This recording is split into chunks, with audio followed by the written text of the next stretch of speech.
کہاں جنت کی رونقیں، جنت کی روشنی، جنت کا خوشگوار ماحول، اور یہاں بالکل گھپ اندھیرا، کچھ نظر ہی نہیں آ رہا ہے، ہمیں نظر نہیں آتا، لیکن وہ ہمارا مددگار ہے اور کس طریقے سے وہ ہماری مدد کرتا ہے ہمیں نظر نہیں آتی۔ یہ ٹینشن کا لفظ آپ ختم کر دیجئے اور آپ یہ سوچئے کہ یہ ٹینشن نہیں، مجھے یہ فکر ہے۔ جب یہ فکر ہوگی تو آپ اپنے مسائل کو حل کرنے کی کوشش کریں گے۔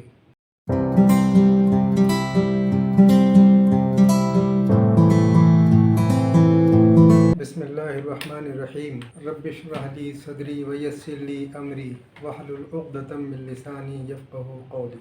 دوستو، آج میں آپ سے ڈپریشن کے متعلق گفتگو کرنا چاہتا ہوں۔ ڈپریشن ایک ایسی تکلیف ہے کہ جس کے اندر دنیا کے بیشتر لوگ مبتلا ہوتے ہیں، اور یہ کوئی نئی بیماری نہیں ہے۔ جب بھی ہمارا کوئی کام بگڑتا ہے یا جب بھی ہم پریشان ہوتے ہیں تو ہم ڈپریشن میں آ جاتے ہیں۔ ہمارے جد امجد حضرت آدم علیہ السلام جنت میں رہ رہے تھے، لیکن شیطان کے مکر و فریب کی وجہ سے ان کو جنت سے نکلنا پڑا، اور اللہ پاک نے جب ان کو دنیا میں بھیجا تو اس وقت رات کا وقت تھا، گھٹا ٹوپ اندھیرا تھا، ہاتھ کو ہاتھ سجائی نہیں دیتا تھا۔ کہاں جنت کی رونقیں، جنت کی روشنی، جنت کا خوشگوار ماحول، اور یہاں بالکل گھپ اندھیرا، کچھ نظر ہی نہیں آ رہا۔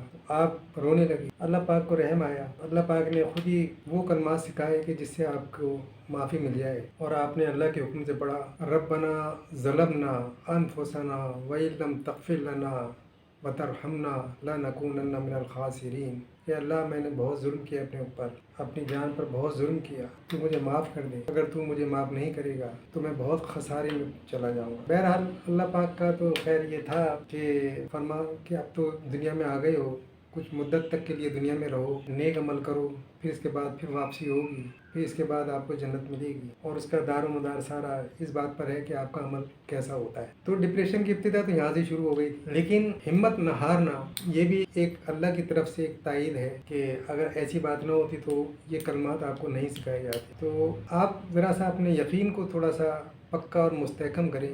جب آپ مسلمان ہیں تو آپ کا تو یہ عقیدہ ہے کہ اللہ ہے، ہمیں نظر نہیں آتا، لیکن وہ ہمارا مددگار ہے، اور کس طریقے سے وہ ہماری مدد کرتا ہے ہمیں نظر نہیں آتی۔ یہ ٹینشن کا لفظ آپ ختم کر دیجئے اور آپ یہ سوچئے کہ یہ ٹینشن نہیں، مجھے یہ فکر ہے۔ جب یہ فکر ہوگی تو آپ اپنے مسائل کو حل کرنے کی کوشش کریں گے اور حل کر لیں گے۔ دیکھیں، اس دنیا کے اندر جیسا آپ گمان کریں گے، جیسا آپ سوچیں گے، ویسا ہی ہو جائے گا۔ خود اللہ پاک بھی کہتا ہے کہ مجھ سے جیسا گمان کرو گے میں ویسا ہی ہوں۔ تو اللہ تعالیٰ تو خیر رحیم و کریم بھی ہے اور قہار و جبار بھی ہے، لیکن اس کی رحمت اس کی قہر پر حاوی ہے۔ تو آپ جیسا سوچتے ہیں ویسا ہی ہوتا ہے، اور یہ چیز اب سائنٹیفکلی بھی پروو ہو چکی ہے۔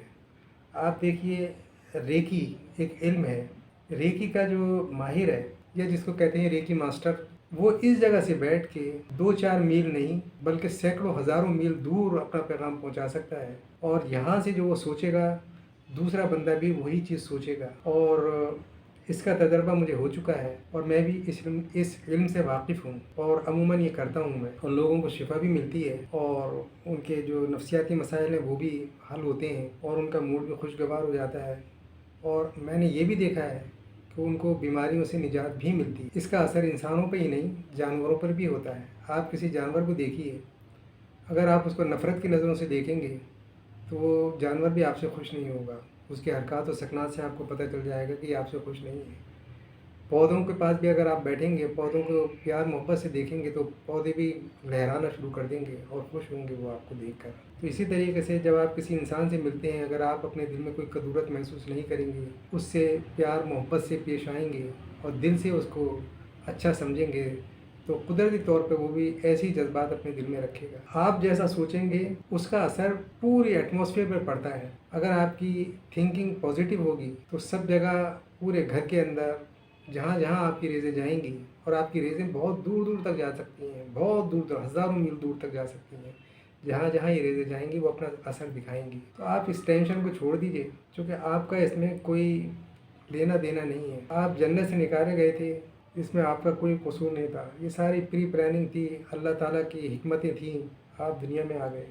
آپ دنیا میں ایک ہمیشہ کے لیے نہیں آئے ہیں، 50 سال، 60 سال، 70 سال، اور یہ بھی ہو سکتا ہے کہ 10 سال میں بھی لوگ چلے جاتے ہیں، تو آپ نے بھی جانا ہے، سب نے جانا ہے، جب جانا ہی ہے تو پھر یہ پریشانی کیسی؟ تو اس ٹینشن وینشن کو چھوڑ دیجئے، جو رزق آپ کے نصیب میں لکھ دیا گیا ہے وہ رزق آپ نے ختم کرنا ہے۔ جتنی سانسیں آپ نے لینی ہے اتنی سانسیں آپ نے لینی ہے، جہاں آپ کی شادی ہونی ہے وہاں آپ کی شادی ہونی ہی ہوگی، اور جس جگہ آپ کی موت آنی ہے اس جگہ موت آئے گی، گو کہ آپ کو اس کا پتہ نہیں ہے۔ ہم سمجھتے ہیں کہ ہم نوکری کر رہے ہیں، یہ نوکری ہمیں فلانے نے دلوائی ہے، یہ ہماری محنت سے ملی ہے، یا ہم نے اتنا ایسا کیا اور ویسا کیا ہے۔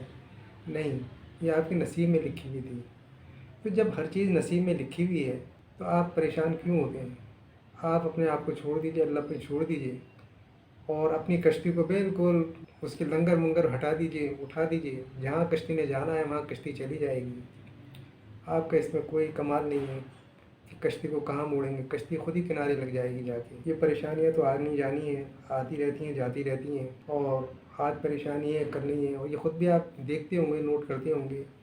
آج آپ کا جولی موڈ ہے کل نہیں ہے، آج آپ پریشان ہیں کل پریشان نہیں ہیں۔ یہ تو آنا جانا ہے، چلتا رہتا ہے، تو لہٰذا ان پریشانیوں سے چھٹکارا پائیے اور اللہ اللہ کیجیے، اور کلمے کا ورد کیجیے، کہیے کہ لا الہ الا اللہ، نہیں ہے کوئی معبود اللہ کے سوا۔ جب آپ نے یہ کہہ دیا تو سب چیز آپ اللہ کے سپرد کر دیجیے کہ کوئی بھی کچھ نہیں کر سکتا سوائے اللہ کے۔ جو کام بھی ہوتا ہے اللہ ہی کرتا ہے، اور اللہ ہی سے وہ کام ہوتا ہے، اس کے علاوہ اور کوئی بھی آپ کا کوئی کام نہیں کر سکتا۔ چلتے ہیں پھر، زندگی رہی تو اگلی ویڈیو میں ملاقات ہوگی انشاءاللہ تعالیٰ۔ اجازت دیجیے، اللہ حافظ۔